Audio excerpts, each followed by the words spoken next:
In just 100 days, the biggest party on earth, the 2026 FIFA World Cup, is supposed to kick off. 32 nations, millions of fans, game across the United States, Mexico and Canada. But right now, things look very dark. The United States and Israel have launched military strikes against Iran, and Iran is responding with attacks of their own. But here's the twist: Iran is supposed to play World Cup matches right here in the US, in Los Angeles and Seattle. So fans are asking, can this tournament even happen? Will Iran be allowed to play?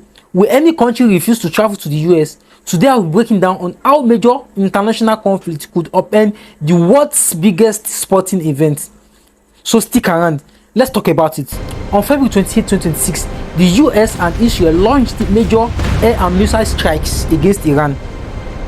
In response, Iran has fired missiles and drones at US military bases across the Middle East, including Qatar and Saudi Arabia. So why does any of this matter for soccer? Because Iran has already qualified for the World Cup. They are in Group E, set to face Belgium, New Zealand, Egypt. There are three big challenges this work will create for the World Cup.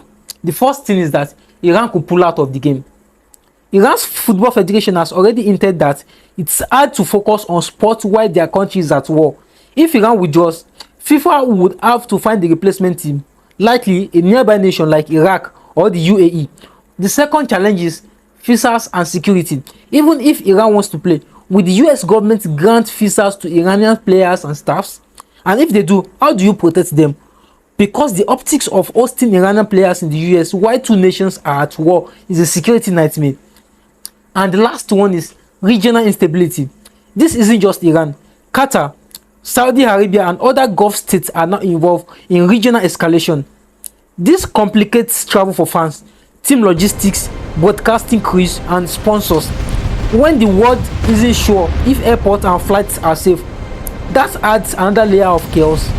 So now let's talk about FIFA, the governing body of the world soccer. Right now, they are saying what they always say in a situation like this: we are monitoring the situation. FIFA claims to stay neutral politically, but we all know the truth. FIFA doesn't hate money, they love it. This tournament is expected to bring in billions of dollars in TV revenue, tourism, merchandise and sponsorship. Cancelling or moving it would be a financial earthquake. If the war gets worse, or if other countries refuse to play in the United States for political or security reasons, FIFA might have no choice but to move games, relocate teams, or even replace nations. This hasn't happened at a World Cup in modern history.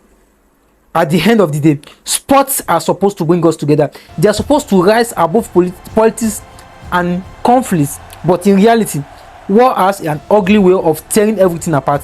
We are watching a historic global sporting event collide with historic geopolitical conflict. And for the first time in decades, it feels like something big could change.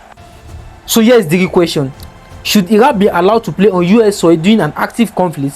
Or should FIFA move the tournament, or at least relocate Iran's match? I want to hear what you think. Drop a comment below and let's talk.